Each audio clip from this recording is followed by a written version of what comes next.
AP మంత్రి నారా లోకేష్ ఓ వ్యక్తికి క్షమాపణలు చెప్పారు. తన తరపున, తన విభాగం తరపున అతనికి క్షమాపణలు చెప్పారు. ఈ విషయాన్ని ఎక్స్ వేదికగా ప్రకటించారు.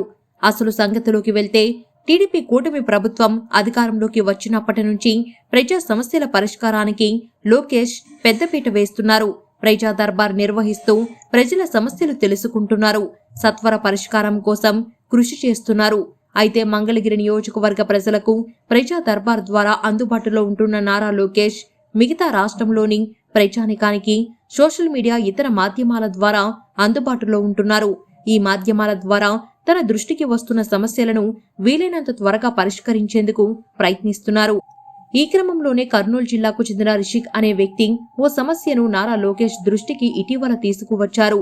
ప్రజా దర్బార్ వేదికగా దీని గురించి ఫిర్యాదు చేశారు. ఆగస్టు 7వ తేదీ సమస్య గురించి తెలియజేసిన వెంటనే దానిని నమోదు చేసుకున్నారు. విషయాన్ని రిజిస్టర్ చేసుకున్నట్లు రిషిక్ కు సైతం మెసేజ్ చేశారు. అయితే 9వ తేదీ ఈ సమస్య పరిష్కారమైందన్నట్లుగా రిషిక్ కు మరో మెసేజ్ వచ్చింది. ఈ విషయాన్ని రిషిక్ నారా లోకేష్ దృష్టికి తీసుకెళ్లారు. ప్రజా దర్బార్లో సమస్య గురించి చెప్పాక పరిష్కారం చేస్తామని ప్రొసీడింగ్స్ ఇచ్చారని, ఆగస్టు 9న సమస్య పరిష్కారమైందని మెసేజ్ ఇచ్చినట్లు ట్వీట్ చేశారు. అయితే సమస్య అలాగే ఉందన్న రిషిక్ పరిష్కరించకుండానే పరిష్కరించినట్లు మెసేజ్ పెట్టారంటూ నారా లోకేష్ ను ట్యాగ్ చేశారు. ఇలాంటి వాటి మీద కొంచెం శ్రద్ధ చూపాలని ఆశిస్తున్నామని ట్వీట్ చేశారు.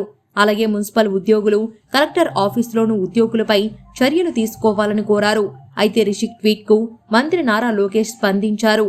జరిగిన తప్పిదానికి తన విభాగం తరపున క్షమించాలని కోరారు.